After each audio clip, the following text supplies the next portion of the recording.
आज हम इस वीडियो में टमाटर के अलग अलग रूट स्टॉक के बारे में जानेंगे और टमाटर की ग्राफ्टिंग में उनके कंसेप्ट को समझेंगे। तो हम पहला रूट स्टॉक देखते हैं। ये जो सामने रूट स्टॉक है ये वाइल्ड ब्रिंजल है। वाइल्ड ब्रिंजल और टमाटर एक ही जीनस सोलेनम से संबंधित है और उनका फैमिली भी एक है। इस वजह से जब हम इस रूट स्टॉक में टमाटर की ग्राफ्टिंग करते हैं तो आसानी से ग्राफ्टिंग सक्सेस हो जाता है, लेकिन इसमें यील्ड कंपेबिलिटी नहीं होता। कहने का मतलब ये है कि जब हम टमाटर को वाइल्ड ब्रिंजल के रूट स्टॉक में जोड़ते हैं, ग्राफ्टिंग करते हैं, तो जो यील्ड आता है वह कम आता है। वाइल्ड ब्रिंजल के इस रूट स्टॉक में टमाटर की ग्राफ्टिंग करने पर यील्ड इसलिए कम आता है क्योंकि टमाटर और वाइल्ड ब्रिंजल का जीनस तो सेम है। ये एक वाइल्ड स्पीसीज है और जो हम टमाटर जोड़ेंगे हाइब्रिड वो वाइल्ड होता नहीं है। इस वजह से जेनेटिक मटेरियल के बीच में जो रिलेशन होता है काफ़ी दूर का होता है। इस वजह इसमें जो कंपेबिलिटी यील्ड के लिए आना चाहिए होता है वह मिल नहीं पाता है। इसलिए जब हम टमाटर की ग्राफ्टिंग इसके ऊपर करते हैं तो यील्ड घट के आता है। हालांकि वाइल्ड ब्रिंजल बीमारियों से टमाटर के पौधे को सुरक्षित रखता है, जैसे कि विल्ट और अबायोटिक स्ट्रेसेस और बायोटिक स्ट्रेसेस।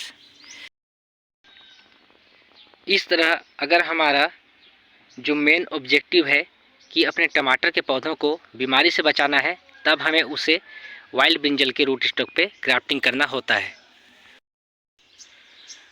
अब मेरे कलेक्शन में ये जो दूसरा रूट स्टॉक है ये ब्रिंजल का लैंड रेस है।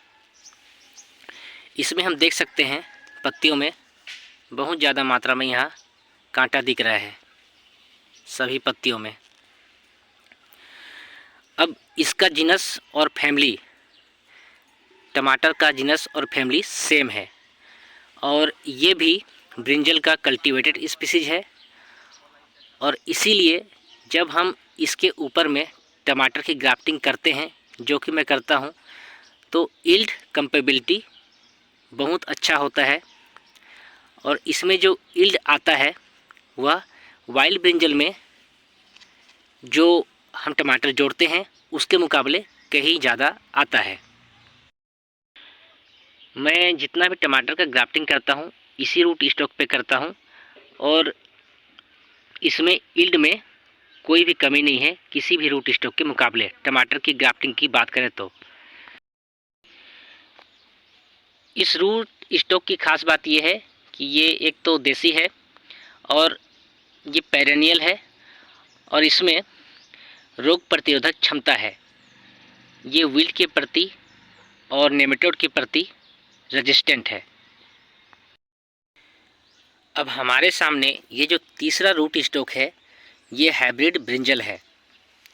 इसका जीनस और फैमिली, टमाटर के जीनस और फैमिली दोनों ही सेम है और क्योंकि ये कल्टीवेटेड स्पीसीज है और ब्रिंजल और टमाटो भी कल्टीवेटेड स्पीसीज है जो कि हाइब्रिड है, इस वजह से इस रूट स्टॉक के ऊपर में टमाटर की ग्राफ्टिंग करने पर यील्ड कंपेबिलिटी में कमी नहीं आती है।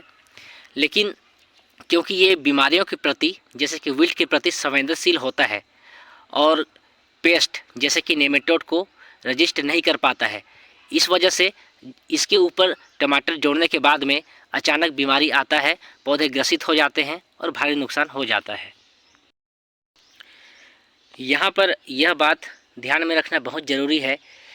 उदाहरण के लिए मैं बताऊँ, जैसे कि मैं छत्तीसगढ़ से हूँ, अगर ये वाला रूट स्टॉक जो कि हाइब्रिड है मेरे यहाँ पर अच्छे तरीके से काम कर रहा है, इसमें बीमारी नहीं लग रहा, तो ज़रूरी नहीं है कि एमपी, राजस्थान, हरियाणा या किसी दूसरे स्टेट में जब हम इसे लगाएं तो वहाँ पर बीमारी नहीं आएगा। ऐसा इसलिए क्योंकि जो विल्ट का पैथोजन होता है उसका जो डिफरेंट स्पीसीज और स्ट्रेंस होता है वह हर जगह बदलते रहता है। इस वजह से जब हम उसमें ग्राफ्टिंग करते हैं टमाटर की तो आसानी से प्रभावित हो जाता है और अलग अलग स्तर में प्रभावित होता है। इसलिए जब हम इस तरह के hybrid brinjal, hybrid root stock के ऊपर में टमाटर की ग्राफ्टिंग करते हैं तो उससे कहीं बेहतर है कि हमारे एरिया में जो लोकल लैंड रिसोर्स मिलता है बैंगन का, उसी के ऊपर ग्राफ्टिंग करें, क्योंकि उसमें यील्ड कंपेबिलिटी भी बहुत अच्छा होता है और रोगों के प्रति भी वह प्रतिरोधक क्षमता दिखाता है। हमारा अगला रूट स्टॉक है चेरी टमाटर। चेरी टमाटर टमाटर की वाइल्ड स्पीसीज है। जब हम इसमें टमाटर को जोड़ते हैं इसके ऊपर में, तो ये ठीक उसी तरह से परफॉर्मेंस देता है जैसे हम जंगली भाटा में हाइब्रिड भाटा को जोड़ते हैं। सेम टू सेम उसी तरह से ये यील्ड परफॉर्मेंस देता है और बीमारियों के प्रति प्रतिरोधक क्षमता रखता है।